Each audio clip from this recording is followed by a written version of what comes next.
if you go on to talk about the origination of some of the genres, the people who brought it.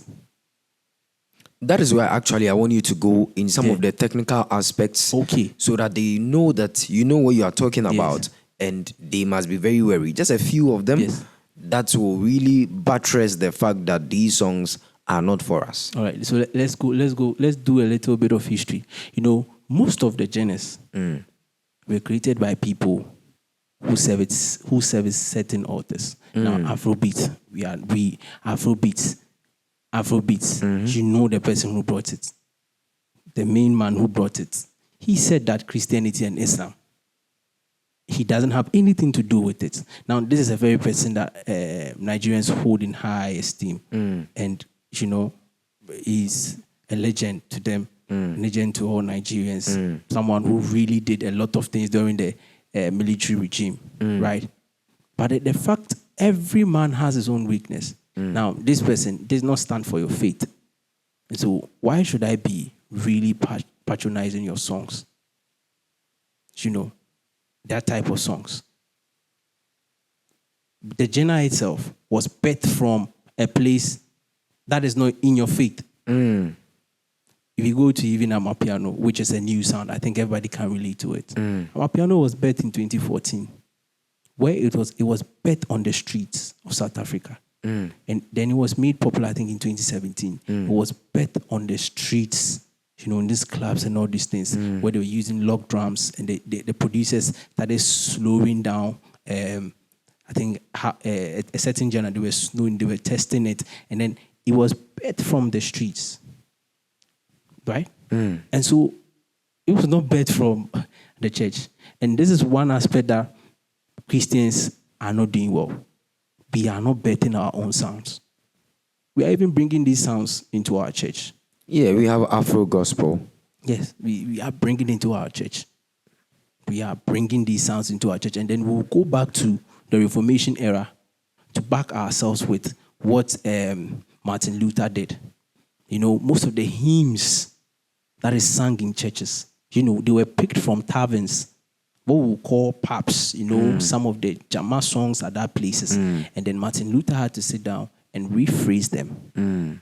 He had to rephrase them with the intention that he would get these people, right, to come to church. And when they come to church, there are tunes that they are already used to. Now, the fact that we hold somebody in high esteem doesn't mean that the person did not have, you know, some faults. Right? Yeah. Now, I'm born in this generation. We've taken a sound from, you see, the same instrumental, we've brought it into the church. And then you've changed the lyrics. I'm struggling.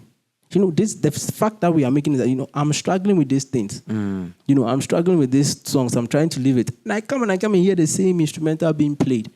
But the lyrics have been changed. My mind goes straight to that type of song. Yeah. To you, the believer who have never listened to these songs, never heard, you know, you've not done all these things, it's safe for you. But what of somebody who is intentional now, who is consecrating himself, who is wanting to, you know, then the church is not even safe for the person. If the same sounds are brought into the church, you know, of which we are doing now. The same thing. Sometimes, even last year, there was a big gospel themed song in this country. A big gospel themed song that was brought to the church. It was big. It was nominated in this VGMA and all those things. It was big. It was not by a gospel artist. You know the song we are talking about. It was brought into the church. We were taking it. Meaning, if this song can be endorsed by ministers or wherever, and we can sing it in the pulpit, then I can listen to his other songs. Yeah. That's what we are talking about. That, you know, we have to be intentional to think about the new believer. For me, I'm very particular when it comes to teenagers, young people. You know, we are trying to win them. Yes. One way or the other, they have heard these things. There was a very big song in this country last year too, saying that good sin. Good sin. Nobody will talk about this thing. But then there are young people listening to this and it's being wired into their minds. They will grow and think that there's a type of sin that is good. There's a type of sin that is bad as well. Who's talking about these things?